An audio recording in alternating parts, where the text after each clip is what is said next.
Hello viewers, আসসালামু আলাইকুম। তো আপনারা দেখতে পাচ্ছেন এখানে কিছু উপকরণ আছে। তো আজকে আপনাদের দেখাবো কাঁঠাল পাতায় তালের মুইঠা। তো প্রথমে আমি দেখিয়ে নিচ্ছি, আমার বাম হাতের পাশে আছে কিছু নারকেল কুচি, তারপর হচ্ছে তাল, যেটা থেকে বড়াটা তৈরি হবে বা পিঠে মুইঠাটা তৈরি হবে, আর তার পাশে আছে চিনি এবং আটা। তো আমি দেখিয়ে দিচ্ছি যে এটা আপনারা কিভাবে তৈরি করবেন।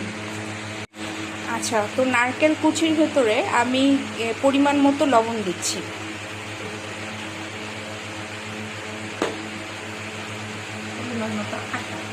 এরপর আমি পরিমাণ মতো আটা নিচ্ছি নারকেল গুঁড়ার সাথে।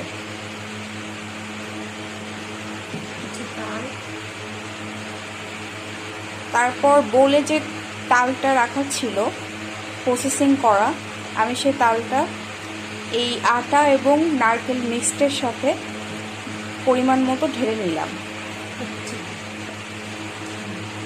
এরপর আমি যে উপাদানটি দিব সেটা হচ্ছে পরিমাণ মতো চিনি। অনেকে যারা চিনি খান না তারা চিনি না দিলেও চলবে, আর যারা চিনি খান তারাও তাদের প্রয়োজন মতো চিনিটি দিয়ে নেবেন।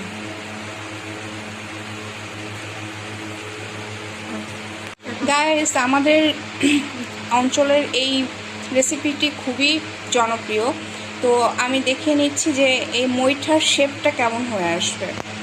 আচ্ছা, আমি একটু কাছে যাচ্ছি। কাঁঠাল পাতাটার সাথে মুইঠার শেপটা কিন্তু খুব কঠিন না, এটা অনেকটা দেখতে মিষ্টির মতো বা চমচম যেরকম, অনেকটা সেরকম।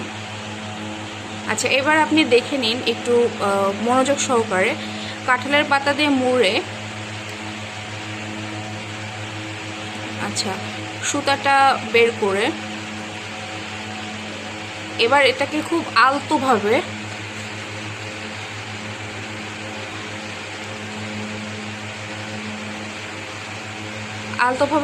বেঁধে নেবেন। এখানে আমি কাঁঠাল পাতার মুইঠাটা রেডি করেছি। তো আমি আপনাদেরকে দেখাবো যে কাঁঠাল পাতার মুইঠা আমি কিভাবে রান্না করি।